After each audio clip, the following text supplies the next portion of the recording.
नमोस्तु गुरुदेव, नमोस्तु गुरुदेव, नमोस्तु गुरुदेव। चलिए अब हमारे संसांग जी एक प्रश्न भी करेंगे गुरुदेव, और आपका आशीर्वाद भी उस प्रश्न के माध्यम से होनी चाहिए ताकि इनका उत्साहवर्धन होता रहे। नमस्ते महाराज जी। महाराज जी, सिनेमा एक ऐसा माध्यम है जिसमें हम असत्य को भी इतनी खूबसूरती से बताते हैं कि वो सत्य लगने लगता है।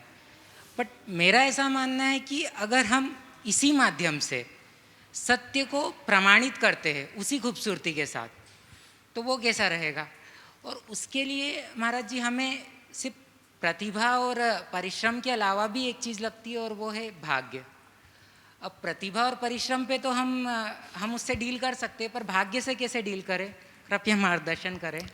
देखिए, बहुत यथार्थ बात है। सिनेमा के माध्यम से हम बहुत कुछ संदेश जनता तक पहुंचा सकते हैं, और आज के युग में जो कुछ भी पहुंच रहा है हमारी पीढ़ियां उससे प्रभावित हो रही हैं। प्राचीन काल में भी नाट्य, गीत आदि के माध्यम से अच्छे अच्छे संदेश लोगों के बीच दिए जाते थे। आपने बहुत अच्छा प्रयास किया है। आपकी इस पूरी की पूरी मूवी का बहुत सारा अंश मैंने देखा है। पहले इसमें मार्गदर्शन भी दिया और उन्होंने उसे काफ़ी अच्छे से संशोधित करके समायोजित किया। गोमटेश्वर फिल्म मूवी का नाम क्या पूरा? वीर गोमटेशा। वीर गोमटेशा ये मूवी है, और अपने आप में बहुत ही अद्भुत। और जैसा आपने बताया अभी ये रिलीज नहीं हुई है और इसे पुरस्कार मिलना शुरू हो गया, और वाकई में ये पुरस्कार के काबिल है भी। मैंने इसका बहुल अंश देखा है, और संलेखना संथारा की वैधानिकता को इन्होंने जितने तार्किक और लालित्यपूर्ण तरीके से प्रस्तुत किया है वो अपने आप में अद्भुत है। अभिनय भी बहुत जोरदार है। नास्तिक को आस्तिक बनाने में भी ये बहुत बड़ा निमित्त बनेगी। इसकी किरदार में जो इसका मुख्य नायक है पहले घोर अधर्मी होता है, और वही आगे चल करके संलेखना के पक्ष में वकालत करके पूरे केस को जिताता है। ये इसके पूरे की पूरी चीज़ है। शशांक भाई के लिए मैं इस कार्य के लिए आशीर्वाद देता हूँ।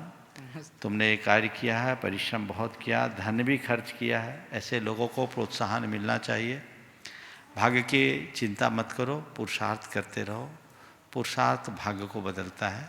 तुमने जो भाव रख करके इसका निर्माण किया, निश्चित आजकल के समय में धार्मिक फिल्मों को लोग उतना महत्व नहीं देते, लेकिन ये अपने आप में बहुत अच्छी है और लोगों के लिए प्रेरणा मिलेगी, मेरा ऐसा विश्वास है। धैर्य के साथ काम में लगे रहो, हमारा आशीर्वाद। कुमार अतिशय जैन कटनी, और उसके बाद तैयार रहेंगे श्री मुकेश रश्मि संघई, गुणायतन ट्रस्टी मंदसौर। नमोस्तु महाराज जी, मेरे और मेरे परिवार की ओर से भी नमोस्तु। महाराज जी, मेरा प्रश्न है, प्रकृति एक पाठशाला है और हम उसके शिक्षार्थी हैं। तो महाराज जी, हम प्रकृति से किस प्रकार शिक्षा ग्रहण करें ताकि हम सुखद, स्वस्थ और एवं समृद्ध जीवन जी सकें। नमोस्तु महाराज जी। देखिए, प्रकृति का रोम रोम हमें बहुत कुछ संदेश देता है, बशर्ते हम उस संदेश को ग्रहण करने की तत्परता दिखाएं। देखो, एक कली खिलती, उसका रूप सौंदर्य दिखता है, जो हमें प्रेरणा देती है कली की तरह खिले रहने की। उसी के सामने एक मुरझाया हुआ फूल रहता है जो हमें संकेत देता है अभिमान मुक्त जीने की, कि कली की तरह खिलो लेकिन अभिमान मत करो, मान के चलो कि ये खिलावट चंद दिनों की है। समझ गए? दृष्टि तुम्हारी होनी चाहिए। प्रकृति के रोम रोम से हम बहुत कुछ संदेश ले सकते हैं। हम पेड़ को देखें, स्वयं धूप खाता है, हमें छाया देता है। सर्दी गर्मी बरसात की बाधाओं को सहने के बाद भी हमें फूल और फल प्रदान करता है। इस बात का प्रतीक है कि यदि अपने जीवन को समर्थ बनाना चाहते हो तो सहन करो। समझ गए? सूरज को देखो, सूरज सतत गतिशील रहता है, प्रकाश फैलाता है, उगता है और उसका अस्त भी होता है, जो इस बात का संदेश देता है जब तक रहो तो हमेशा पूर्ण प्रताप के साथ जियो, लेकिन इस बात के भ्रम में कभी मत रहो कि ये प्रताप टिकाऊ होगा। चंद्रमा हमें संदेश देता है कि जब तक जियो पूर्ण ज्योत्सना के साथ जियो। तो हम लेना चाहें तो प्रकृति के कण कण से संदेश ले सकते हैं। प्रकृति की बात तो जाने दीजिए, हम हर व्यक्ति से कुछ सीख सकते हैं। एक विचारक ने बहुत अच्छी बात लिखी है, every man is a volume if you know how to read it. समझ गए? हर व्यक्ति अपने आप में एक बड़ा ग्रंथ है, यदि तुम उसे पढ़ना सीख लो। समझ गए? तो सीखने का अभ्यास करें। नमोस्तु महाराज। गुनाइटन ट्रस्टी श्री मुकेश रश्मि सिंघई मंदसौर, उसकी बात तैयार रहेंगी श्रीमती शशि सोनू जैन सिहोरा। नमोस्तु गुरुदेव, नमोस्तु गुरुदेव, नमोस्तु हमारे पूरे परिवार की ओर से और पूरे समाज की ओर से नमोस्तु नमोस्तु नमोस्तु। गुरुदेव, मेरा प्रश्न है कि अर्जित धन को उपभोग और परमार्थ में किस तरह से, किस रेशो में खर्च करें, किसे उसको। आपने पूछा अपने अर्जित धन को परमार्थ के कार्यों में किस अनुपात में लगाएं। बहुत अच्छा सवाल है। देखिए, धन का अर्जन करना बुरा नहीं है, पर धन को अर्जित करके रोके रखना बुरा है। अगर शुभ संयोगों की प्रधानता से आपने अर्जित किया है तो आपको चाहिए कि आप उसका समय समय पर सदुपयोग करते रहें। अपने ज़रूरत के अनुरूप जितना आवश्यक है उतने का संचय करें, उपभोग करें।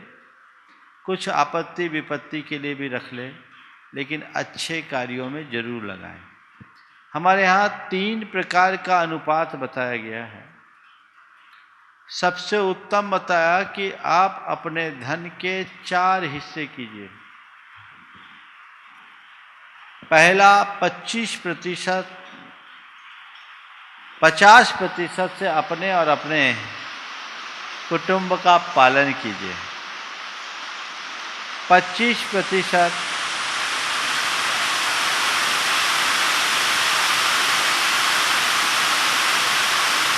लौटती बारिश है। मेरी आवाज़ आ रही है आप लोगों तक? आवाज़ आ रही है? 1 आध मिनट वेट कर लेते हैं।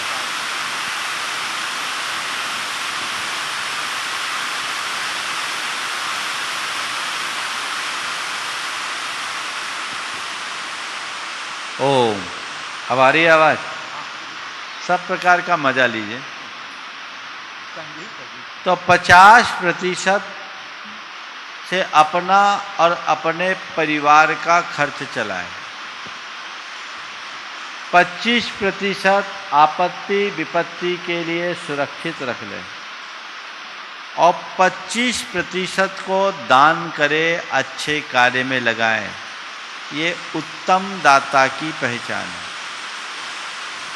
दूसरा वो है जो अपने कुल आय के 6 भाग करे। समझ गए? और 3 भाग से अपने और अपने परिवार का भरण पोषण करे, यानी लगभग 49% अपने खर्चे में लगाए। 2 भाग आपत्ति विपत्ति के लिए बचा के रखें। 2 भाग आपत्ति विपत्ति के लिए बचा के रखें, यानी 33% बचा के रखें। समझ गए? तो 49 और 33 कितना हो गया? 82-83%। 6वां भाग यानी 16.25% दान में लगाए। और तीसरे दाता की बात करते हुए कहा वो अपनी आय के कुल 10 भाग करे, उसमें 6 भाग यानी 60% अपने और अपने परिवार के खर्च में लगाए। 30% बचत करे और 10% का दान करे। यही संयोजना होनी चाहिए। इससे कम के दान को दान की संज्ञा में नहीं लिया गया। तो न्यूनतम 10% का दान करना चाहिए, और 10% का दान भी उसे जो 60% खर्चा कर रहा है। आजकल देखो तो 10% खर्चा नहीं है, सब संग्रह है, कैपिटल गेन करने में लगे हुए हैं, कैपिटल गेन करने में लगे हुए हैं। तो मोह आसक्ति को रोकना चाहिए। ओम। कि शिकागो अमेरिका से किरीट भाई शाह जो गुणायतन के संरक्षक हैं, उन्होंने अंतर्राष्ट्रीय वेबिनार जो पिछले दिनों आयोजित हुई थी उसके लिए पूरी समाज की तरफ से बहुत बहुत धन्यवाद प्रेषित किया है। और उनका प्रश्न है कि सिद्धालय में विराजमान सभी भगवान एक साथ विराजित हैं, तो क्या वे एक दूसरे को जानते हैं कि ये कौन से भगवान हैं या कौन से भगवान? अरे भगवान से अनजाना क्या है, वो तो त्रिलोक और त्रिकालवर्ती समस्त पदार्थों को जानते हैं, और वो अमूर्त हैं, वहाँ तो सब एक हो जाते हैं। समझ गए? एक माँ है अनेक राजे, अनेक माँ है अनेक नो वाली बात। महाराज जी, मेरा प्रश्न है कि विधान करना और शास्त्र जी छपवाना धर्म प्रभावना के मुख्य अंग हुआ करते हैं, परंतु आज का जो नया वर्चुअल युग है उसमें हम नए नए क्या आइडियाज़ लगा सकते हैं कि हम धर्म प्रभावना कर सकें और युवा पीढ़ी को उसमें इन्वॉल्व कर सकें? आज के नई पीढ़ी को हमें नई तकनीक से धर्म की ओर आकर्षित करना चाहिए। हमें परंपरागत तरीके से अगर करेंगे तो शायद उतने सफल नहीं होंगे। आज की टेक्नोलॉजी का प्रयोग करके यदि हम बच्चे या बड़े सबके बीच अपनी धर्म की बातों का संप्रेषण करें, उन तक पहुंचाए, तो इसके बहुत अच्छे परिणाम आएंगे। उदाहरण के लिए अभी प्रामाणिक समूह ने, आप भी उसमें सम्मिलित हो, ग्राफिक्स के माध्यम से एनिमेटेड वीडियोज बना करके हमारी कथाएं, पुरानी कथाओं को प्रस्तुत किया है। देश विदेश में लोग, बच्चे उससे बड़े आकर्षित हो रहे हैं, उनको बहुत अच्छा लग रहा है। तो इसी तरीके से हमें कुछ ऐसे कार्यक्रम बनाने चाहिए जो हमारे शास्त्रों की बातों को सहजता से गम्य बना दे। गुणायतन उसी दिशा का एक प्रयास है जिसमें लोग पोथियों की बातों को पलों में जानेंगे। और मेरा मानना है एक बार लोगों ने चीज़ों को समझ लिया तो उनके जीवन में आमूलचूल परिवर्तन हुए बिना नहीं रहेगा। तो इसके लिए हमें अपने आप को तैयार करना होगा, और समाज के लोगों से मैं कहूँगा कि धर्म प्रभावना के लिए जो भी समयानुरूप है आप वो जरूर दें। जैसे आज ये कार्यक्रम है, ये भी धर्म प्रभावना का एक अंग है। जैसे जिनवानी को छपाकर आप धर्म प्रभावना का निमित्त बनते हैं, धर्म प्रभावना करते हैं, तो ये भी तो जिनवानी का ही प्रसार है। एक पुस्तक छपाओगे 1000-2000 लोगों तक जाएगी, पर यहाँ प्रतिदिन लाखों लोगों तक जाती है। कितना बड़ा पुण्य करता है। तो जो भी अच्छे निमित्त मिले, अपने धन का सदुपयोग करना चाहते हो तो ऐसे कार्यों में उत्साहित रहना चाहिए। श्रीमती सची सोनू जैन सिहोरा, और उसके आचार्य रहेंगे श्री संतोष जी मालगुजार कटनी, अध्यक्ष दिगंबर जैन पंचायत कटनी। नमोस्तु नमोस्तु नमोस्तु गुरुदेव। मेरे परिवार की ओर से और समस्त सिहोरा वासियों की ओर से आपके चरणों में बारंबार नमोस्तु नमोस्तु नमोस्तु। गुरुवर, मेरा छोटा सा प्रश्न है, हमारी डेली लाइफ से रिलेटेड है और हर इंसान के साथ शायद ये घटित होता ही है। सामने वाले के प्रति हमारी कोई दुर्भावना नहीं है, पर यदि उसके साथ कोई कटु स्मृति जुड़ी हो और जीवन भर हम उन रिश्तों से दूर भी नहीं जा सकते हों, तो हम अपने मन को किस तरह समझाएं ताकि ना हम अपने मन को दुखी करें और ना ही सामने वाले के मन को। मुझे लगता है पहला वाक्य आपका कहीं चूक गया। सामने वाले के प्रति हमारी कोई सद्भावना नहीं है कि जगह होना चाहिए दुर्भावना। मैंने दुर्भावना ही कहा है। हाँ, दुर्भावना कहा हो है। सकता है मास्क के कारण यहाँ आते आते सद्भावना में बदल गया हो। हमने सद्भावना सुना। तो देखिए, अगर कोई कटु स्मृति आए तो उसे केवल स्मृति का विषय बनने दो, उससे प्रभावित न हो। बात को सुनो। हमारे स्मरण में तो बहुत सारी चीजें होती हैं, निमित्त पाकर के वो बातें उभरती है, उभरेगी। लेकिन ऐसी बातें यदि मन में उभरे और हम उसमें बह जाएं, होता है तो गड़बड़ है। तो जब भी ऐसी कटु स्मृतियां आए, तुरंत अपने मन से कहा, अरे वो तो बीते समय की बात है, लेट अस गो, हो जाने दो। इतना हम तो उसको माफ कर चुके हैं, हमने इसका पटाक्षेप कर दिया है, अब दोबारा उस तस्वीर को हमें नहीं खोलना है। वो दृश्य बदल चुका, वो सीन चेंज हो गया। उस समय यदि आप अपने मन को ऐसा संबोधन देंगे तो जो उभार आता है ना, वो शांत हो जाएगा। और ऐसी स्मृतियां उभरी और आप बह गए तो 100% दुर्भावना बढ़ेगा, दुर्भावना बढ़ेगी। और वो दुर्भावना आपके मन को अशांत भी करेगी और पाप का भागीदार भी करेगी। श्री संतोष जी मालगुजार, अध्यक्ष दिगंबर जैन पंचायत कटनी, उसके बाद तैयार रहेंगे ओम। श्री गुणायतन के शिरोमणि संरक्षक अतुल शीतल लाधानी, बक्सरा, गुजरात। बोलो। नमस्ते महाराज जी। हाँ बोलो। महासागर जी महाराज जी को और अरह सागर महाराज जी का, मेरे परिवार का और मेरा नमस्कार, बारम्बार त्रिबार नमस्कार। महाराज जी, मेरा जीवन के 83 वर्ष पूरे हो चुके हैं। आज जन्मदिन है।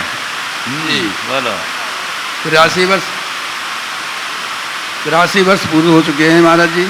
84 वर्ष में प्रवेश किया है। आपका आशीर्वाद चाहता हूँ महाराज जी। मेरी शारीरिक क्षमता, श्रवण शक्ति, चक्षु शक्ति, स्मरण शक्ति क्षीण होती चली जा रही है। मैं आपसे अपने समाज के अध्यक्ष पद से भी एवं अपने और सामाजिक पदों से पूर्ण रूप से छोड़ना चाहता हूँ, परंतु मैं जब भी जाप करने बैठता हूँ तो मेरे सामने मन में ऐसे ऐसे विकल्प उठते हैं, ये भी यह काम बाकी रह गया है, वह करना है, ऐसा रह गया है, उसको पहुँचना है, इसको करना है। ऐसी सारी प्रवृत्ति मेरे मन में घूमती रहती है। मैं करूं क्या?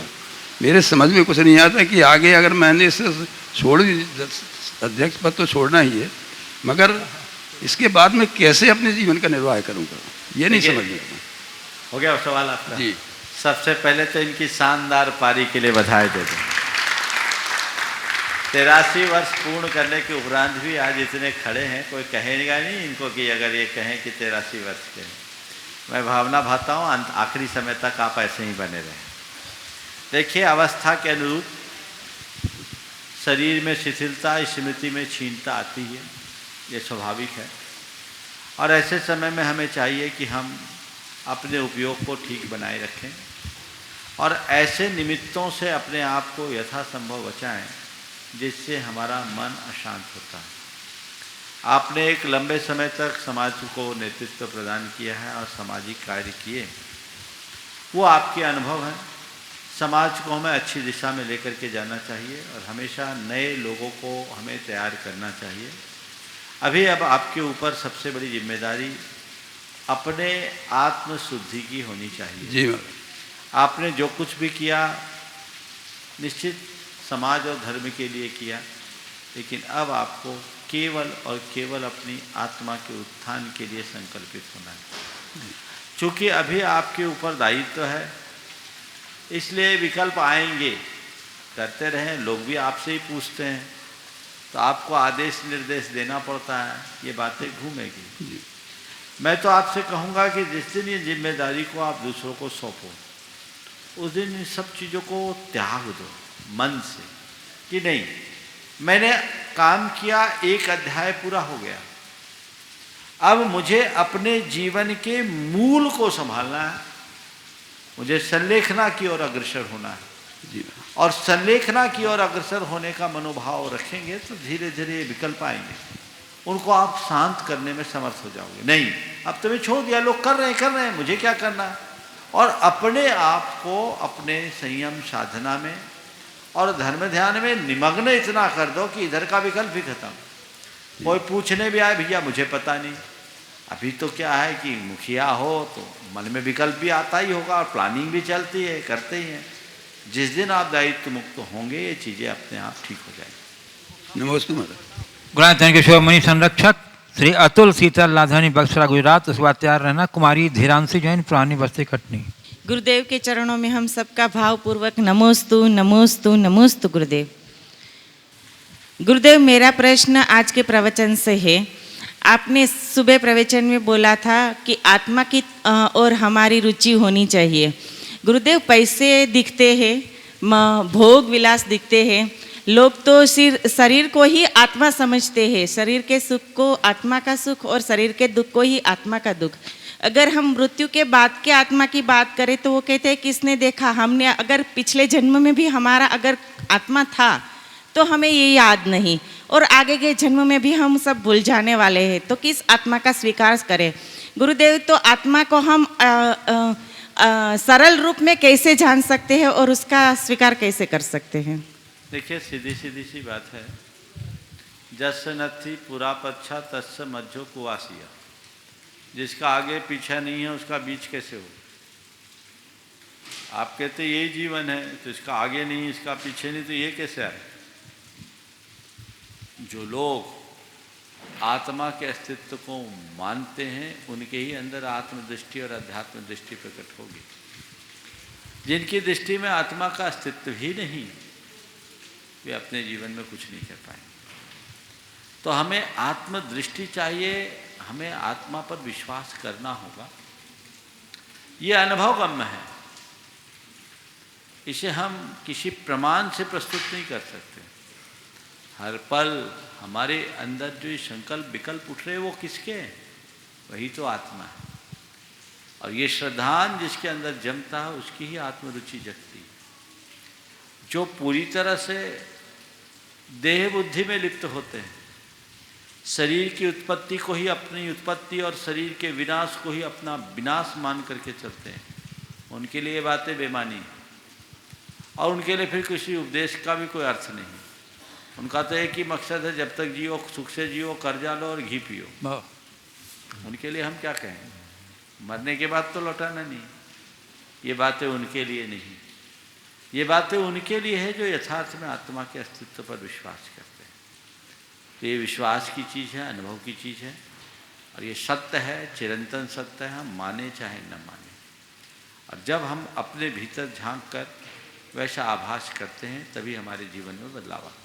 बंधुओं, इन्हें आगामी विधान के 2 प्रमुख मंडलों में से एक प्रमुख मंडल के पुण्य अर्घ्य का सौभाग्य प्राप्त हुआ है। हम आपके सौभाग्य की सराहना करते हैं, अभिनंदन करते हैं। कुमारी धीरांशी जैन पुरानी बस्ती कटनी, और उसके बाद तैयार रहेंगे श्री रमेश जी इंजीनियर सतना।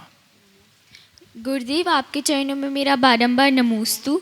गुरुदेव, मैंने कहीं पढ़ा था कि आध्यात्मिक क्षेत्र में इतना बिजी हो जाओ कि सुख की लाइन लग जाए, और अगर दुख आने की कोशिश भी करे तो उसे ये सुनाई दे कि इस रूट की सारी लाइनें व्यस्त हैं। तो गुरुदेव, हम आध्यात्मिक क्षेत्र में किस प्रकार व्यस्त हों कि दुख के लिए सारी लाइनें व्यस्त हो जाएं? बहुत सुंदर। आध्यात्मिक क्षेत्र, जिसकी भी ये पंक्ति बहुत अच्छी बात है। आध्यात्मिक सुख में इतनी व्यस्त, आध्यात्मिक क्षेत्र में इतना व्यस्त हो जाओ कि सुख की लाइन लग जाए, और दुख आने भी लग चाहे तो उसे सूचना मिले कि अभी ये लाइन व्यस्त है। देखिए, आध्यात्मिक क्षेत्र में आगे बढ़ने के लिए व्यक्ति को 4 स्तर पर काम करने की जरूरत है। सबसे पहले अपनी दृष्टि में अध्यात्म जगाए। दृष्टि में अध्यात्म जगते ही हमारी अध्यात्म में रुचि बढ़ेगी। आत्मदृष्टि होगी, देह दृष्टि खत्म होगी। तो अपनी दृष्टि में अध्यात्म यानी आत्मा को दृष्टिगत रखते हुए आप अपना काम करें। अगर दृष्टि में अध्यात्म आ गया तो जीवन में एक बड़ा बदलाव आता है। दूसरी बात, हम अपने आप में जितना बन सके आध्यात्म से जुड़े हुए क्रियाकलापों में लगाएं। ध्यान करें, सामायिक करें, स्वाध्याय करें, सत्संग करें।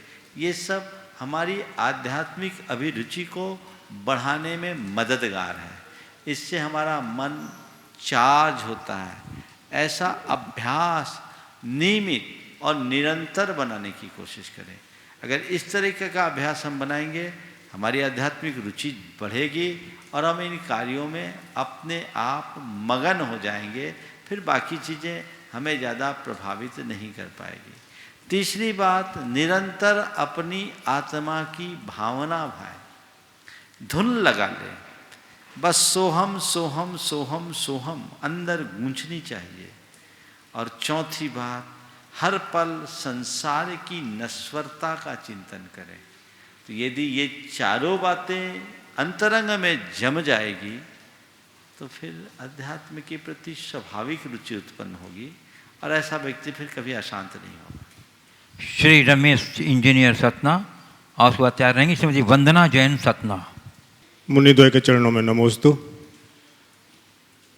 महाराज, श्री श्रावक की साधना और संत की साधना में बुनियादी क्या फर्क है और श्रावक की साधना संत की साधना में कैसे परिवर्तित हो जाती है, कृपया बताने का कष्ट।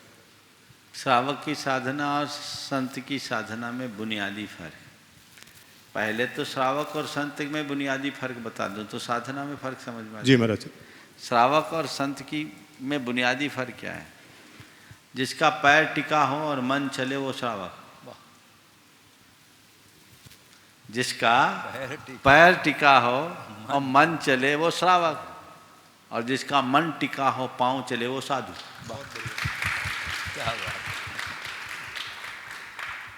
और यही दोनों में बुनियादी अंतर है और इसी कारण दोनों के साधना में भी अंतर है। श्रावक क्रिया में ज्यादा मगन होता है, साधु भाव में ज्यादा लीन होता है। श्रावक में प्रवृत्ति है, साधु जीवन में निर्वृत्ति है।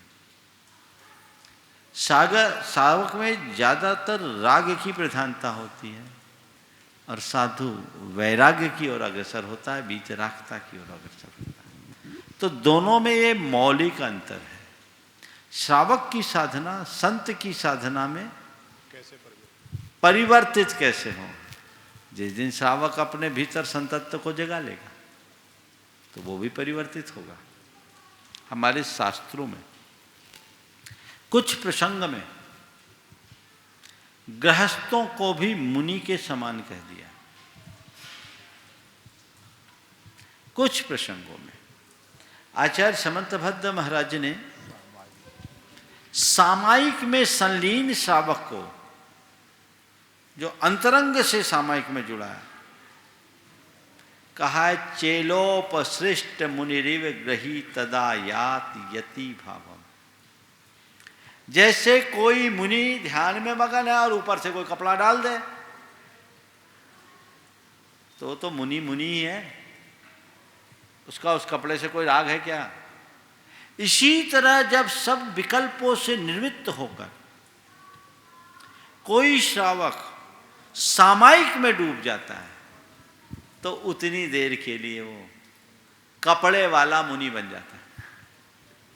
चेलोपसृष्ट मुनिरिव ग्रही तदा यात यति भाव। ऐसा समझ। नमोस्तु महाराज। श्रीमती वंदना जैन सतना, उसका तैयार रहेंगी श्रीमती रीता जैन कटनी। महाराज, जब परिवार में किसी बच्चे का जन्म होता है तो बहुत खुशियाँ बढ़ जाती हैं और कुछ दिनों तक बढ़ के फिर सामान्य हो जाती हैं। किंतु जब उसी परिवार से कोई बेटा जाता है तो वो दुख असीम होता है और वो बढ़ता ही जाता है। तो सुख में दुख में और जन्म में और मरण की सीमा में बहुत अंतर है महाराज जी। बहुत सही बात आपने कही।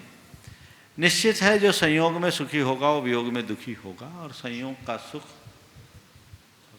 हल्का होता है, वियोग का दुख भारी। पर ये सब चीज़ें किस में होती हैं? जिसकी आध्यात्मिक चेतना अभी जागृत नहीं हुई। जो आध्यात्मिक चेतना से संपन्न होता है उसके लिए संयोग वियोग महज संयोग वियोग होते हैं, वो उनसे ज़्यादा प्रभावित नहीं होता। न तो वो संयोग में ज़्यादा सुखी होता है, न ही वियोग में ज़्यादा दुखी। हमारा है क्या?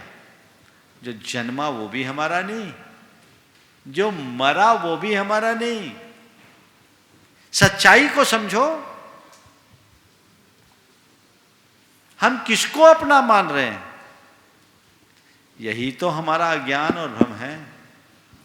उस भ्रम से हम मुक्त होंगे, रास्ता प्रशस्त हो जाएगा। तो हम किसको समझे ये हमें देखने की जरूरत है।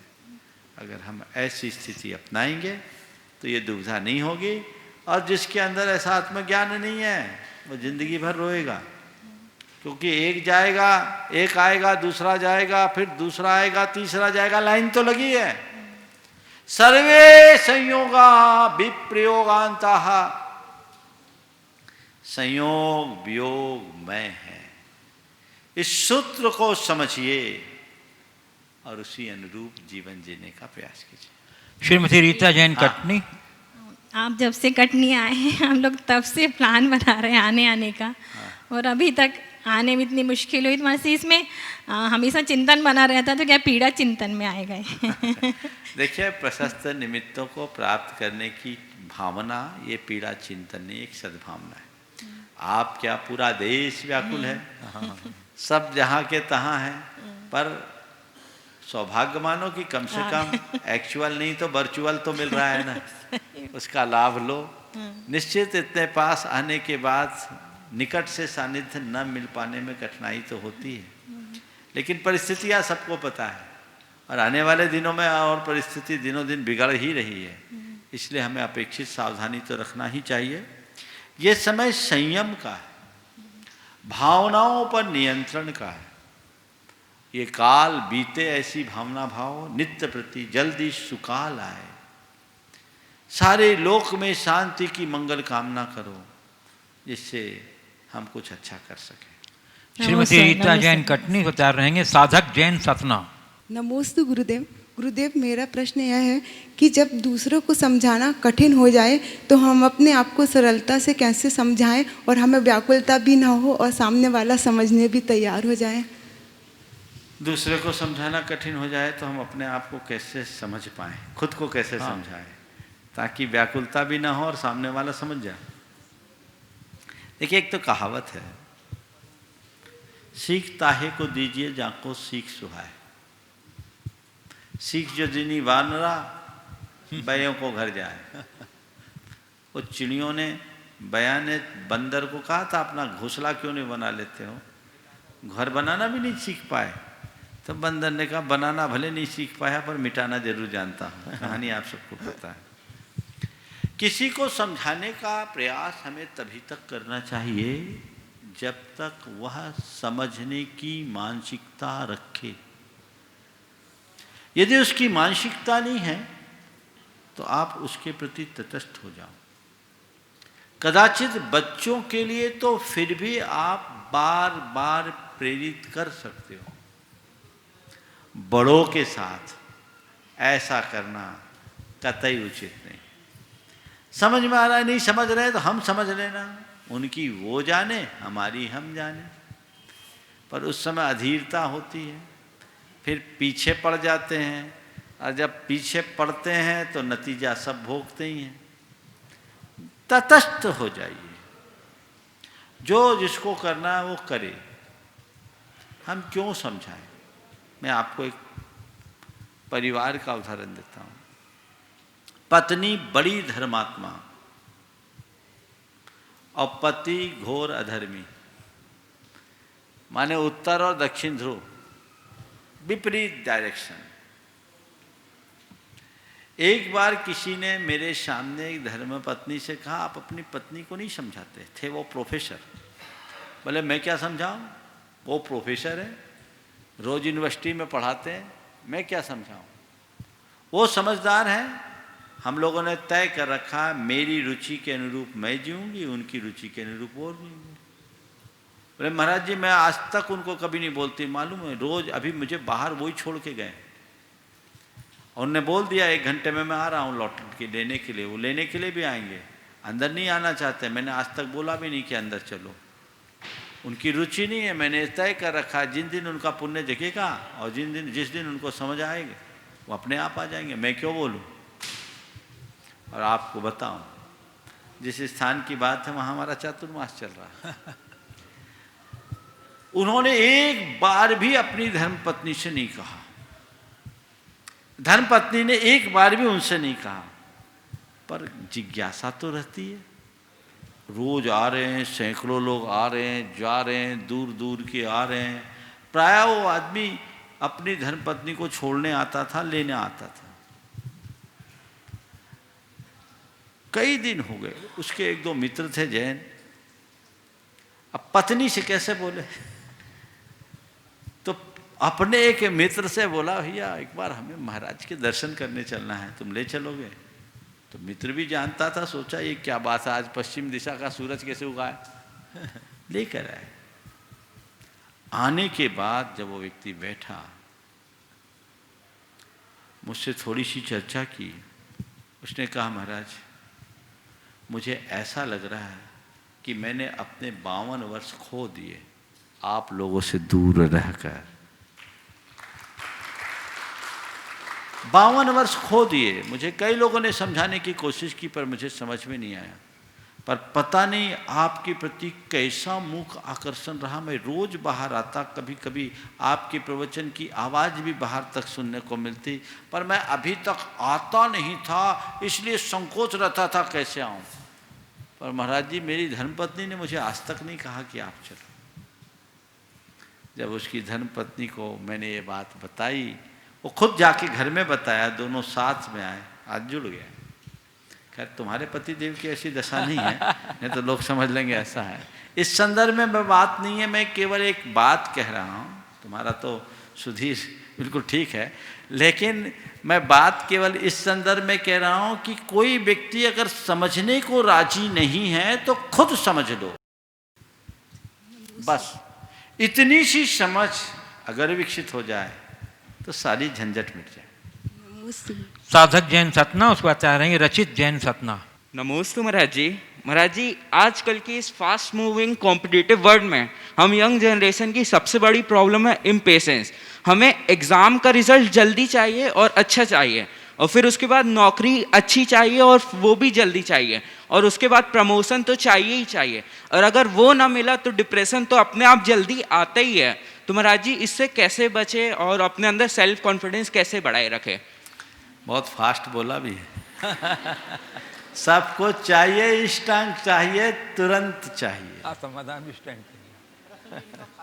हाँ, और उत्तर भी तुरंत चाहिए। देखिए यही है हड़बड़ी। हमारे यहाँ एक कहावत है, हड़बड़ में गड़बड़। पेशेंस तो रखना ही चाहिए। अभी अंग्रेजी के अल्फ़ाबेट पर जो हमारे प्रवचन हुए, एक पूरा प्रवचन पेशेंस पर है। तो पेशेंस को डेवलप करने के लिए हमें अभ्यास बनाना चाहिए, और उसके लिए भावना योग बड़ा मददगार है। एक धुन अपने अंदर लगाओ, मुझे धीरज रखना है, मुझे शांत रहना है, मुझे धीरज रखना है, मुझे शांत रहना है। केवल इतना प्रयोग करो दिन भर में 100 बार, तुम देखोगे कि कोई भी कार्य करते समय तुरंत परिणाम की इच्छा कम होने लगेगी। प्रयास करो, परिणाम को लेकर के परेशान मत हो। नियमित अभ्यास से जीवन में बड़ा बदलाव होता है। रचित जैन सतना, उसके बाद तैयार रहेंगी श्रीमती नीतू वैभव जैन। महाराज जी, महाराज जी, जैसा कि हम देखते हैं हर व्यक्ति अपने जीवन में कोई ना कोई लक्ष्य को पाना चाहता है। जैसा एक छोटा बच्चा होता है, उसको मम्मी पापा कहते हैं कि 10th तक पढ़ लो, बेस अच्छा बन जाएगा, 12th तक पढ़ लो, अच्छा कॉलेज मिल जाएगा, कॉलेज में पढ़ लो तो जॉब अच्छी मिल जाएगी। तो ऐसे फास्ट मूविंग वर्ल्ड में आजकल के बच्चे ऐसे खो जाते हैं कि उनको और कुछ लक्ष्य दिखता ही नहीं है। तो हम ऐसे चीज़ में अपनी थॉट प्रोसेस और थिंकिंग प्रोसेस कैसे सुधारें कि हम और कहीं अपना अच्छे डायरेक्शन में दिमाग लगा सके? देखिए, बुनियाद ही गलत है। आज की शिक्षा का स्वरूप ही उल्टा है। वर्तमान शिक्षा ने गला काट प्रतियोगिता शुरू कर दी और प्रारंभ से बच्चों के अंदर वही प्रतियोगिता की भावना जग जाती है। हर चीज़ में कॉम्पिटिटिव सिस्टम आ गया है और शिक्षा लोगों के अंदर जरूर विकसित हो रही है, पर कला और गुणों में व्यक्ति शून्य हो रहा है और एक अदद नौकरी ही लोगों का लक्ष्य बन गया है। जब तक ये दृष्टि रहेगी, जीवन में इस तरह की समस्याएं खड़ी रहेगी। बदलाव चाहिए। हमारे लिए शिक्षा की अवधारणा पर पुनर्विचार करने की ज़रूरत है। हमारी जो पुरानी अवधारणा थी शिक्षा की, वो होती तो ये दशा कभी नहीं होती। आजकल लोग पढ़ लिख जाते हैं, स्नातक हो जाते हैं, ग्रेजुएट हो जाते हैं, पोस्ट ग्रेजुएट हो जाते हैं, लेकिन जीवन व्यवहार में शून्य है। हमें व्यक्तित्व के संपूर्ण विकास की बात सोचनी चाहिए और जब तक शिक्षा में ये सारे तत्व नहीं जुड़ते, व्यक्तित्व का विकास नहीं होगा। हमारा व्यक्तित्व इतना मजबूत होना चाहिए कि हमें ज़्यादा कुछ सोचने की ज़रूरत ही न पड़े। वर्तमान शिक्षा की रीति और नीति का इससे बड़ा उपहास या मजाक क्या होगा जब प्यून की नौकरी के लिए पीएचडी वाले लोग एक चपरासी की नौकरी के लिए आवेदनकर्ता बन जाता है। बिहार में ऐसा हुआ। मध्य प्रदेश में एक पटवारी की नौकरी पाने के लिए इंजीनियरिंग किया हुआ छात्र आ जाता है। क्या काम का। इसलिए आधारभूत शिक्षा लो, स्वयं के कला गुणों को विकसित करो, नौकरी को दिमाग से निकालो, अपना ऐसा हुनर बढ़ाओ कि जहाँ खड़े हो 100 को नौकरी दे सको, काम दे सको, तब जीवन की सफलता होगी, सार्थकता होगी। नमस्ते मोहन जी। नीतू वैभव जैन और उसके बाद तैयार रहेंगे श्री संतोष कुमार चौधरी मालथौन। आत्मा के असंख्यात प्रदेशों से बारंबार नमोस्तु गुरुवर। जी थी।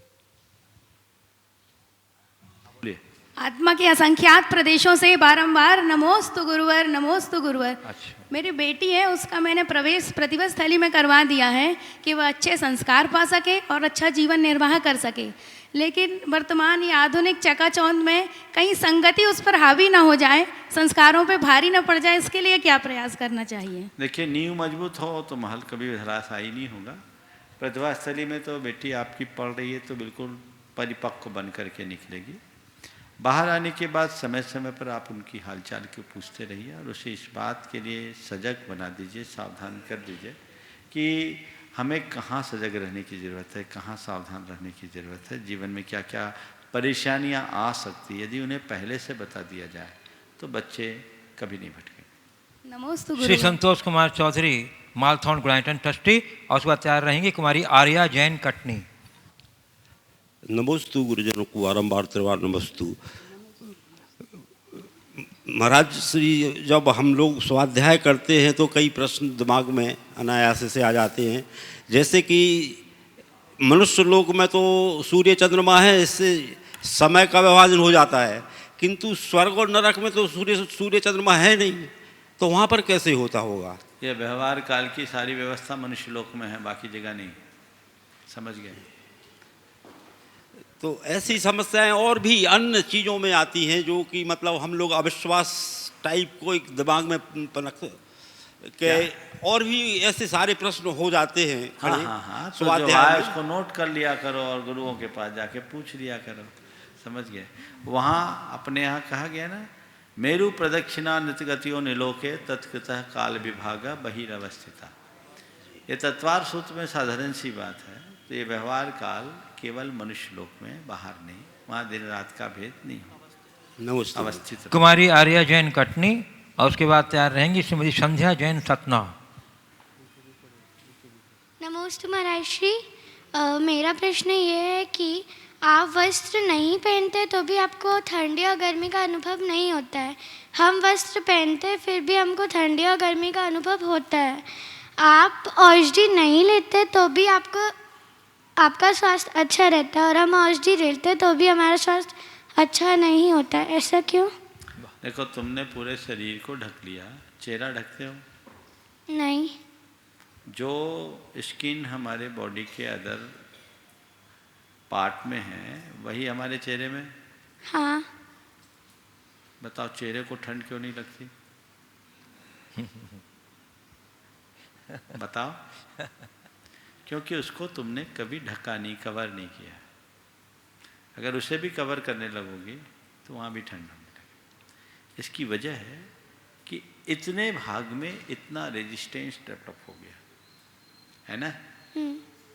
तो इतने भाग में इतना रेजिस्टेंस डेवलप हो गया, वहाँ की प्रतिरोधक क्षमता वैसी बढ़ गई कि वो उसको सहन कर लेते। तो जब हम अपने शरीर के चेहरे को इतना तैयार कर सकते हैं तो पूरे शरीर को क्यों नहीं कर सकते? बात समझ में आ गई? हाँ। तो ये प्रैक्टिस की बात है, अभ्यास की बात है। हम लोग हमेशा ऐसे ही रहते हैं तो हम लोगों को उतना फर्क नहीं पड़ता। तुम लोग भी धीरे धीरे, खैर तुम्हारे लिए वो विधेय नहीं है, लेकिन जैसे जैसे हम अभ्यास बनाते हैं वैसे वैसे हमारी सहन शक्ति बढ़ती है। एक बात सदैव ध्यान रखना, सर्दी, गर्मी और इंसल्ट, सर्दी, गर्मी और इंसल्ट जितनी फील करोगे उतनी लगेगी। नमोस्तु महाराज। समझ गए ना? हाँ। इसी तरह दवाई वगैरह भी अभ्यास से बदल जाती है। श्रीमती संध्या जैन सतना, उसके बाद तैयार रहेंगे श्री राहुल जैन, मंत्री दिगंबर जैन समाज सतना। महाराज श्री के चरणों में मेरा बारंबार नमोस्तु नमोस्तु नमोस्तु।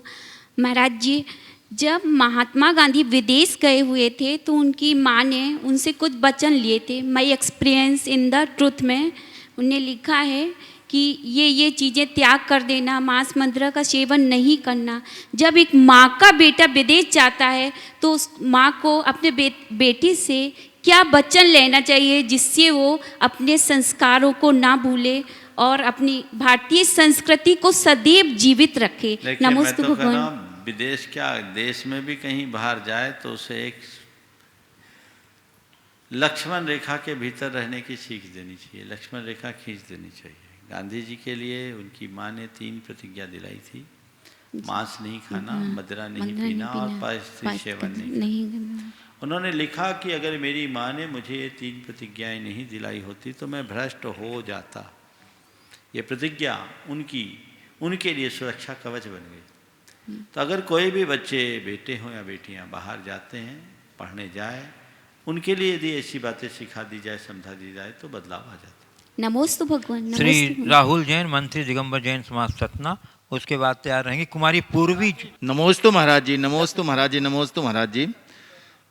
महाराज जी, रत्नत्रय दान क्या कहलाता है? इसको कौन दान कर सकता है? देखिए, सामान्य रूप से रत्नत्रय का दान नहीं होता, रत्नत्रय तो हमारे भीतर प्रकट होता है, लेकिन उपचार से रत्नत्रय दान की बात आती है। और ऐसा लिखा है कि आहार दान देने से रत्नत्रय का दान हो जाता है, क्योंकि आप लोग मुनियों को आहार देते हैं और आपके आहार से मुनियों की चर्या पलती है, तो आपके आहार से मुनियों का रत्नत्रय पलता है। तो कई जगह शास्त्रों में लिखा कि भोजन दानम दिन्ने रत्नत्रय दानम किदा होती, कि भोजन दान देने से रत्नत्रय का दान हो जाता है। नमोस्तु महाराज जी। नमोस्तु महाराज जी, मेरे और मेरे परिवार की तरफ से आपको 3 बार नमोस्तु नमोस्तु नमोस्तु। महाराज श्री, मेरा प्रश्न ये है कि मैं बूढ़े लोगों को देखती हूँ तो वो झुककर लाठी पकड़कर चलते हैं, तो फिर जैसे हम बड़े लोगों से पूछते हैं कि ये ऐसा क्यों होता है तो वो कहते हैं कि ये अर्धमृतक के समान है। तो महाराज श्री, अर्धमृतक क्या कहलाता है? पंडित जगन मोहन लाल जी कहा करते थे कि अर्धमृतक किसको कहते हैं, तो उन्होंने कहा मुर्दे को 4 उठाते हैं और अधमरे को 2। जैसे उठाने के लिए 2 आदमी लगे, वो समझ लो अर्धमृतक। समझ गए? वो कहते थे कि मुर्दे को 4 तो मरे को 4 उठाए तो अधमरे को 2, समझ गए। तो ये स्वाभाविक है, शरीर शिथिल होता जाता है और उससे हमें सीख लेना चाहिए, वैरागी की प्रेरणा लेनी चाहिए। इस प्रकार आज के सत्य को परम पूज्य गुरुदेव के चरणों में नमन अर्पित करते हुए यहीं पर विराम। बोलिए परम पूज्य आचार्य विद्यासागर। नमोस्तु महाराज, नमोस्तु।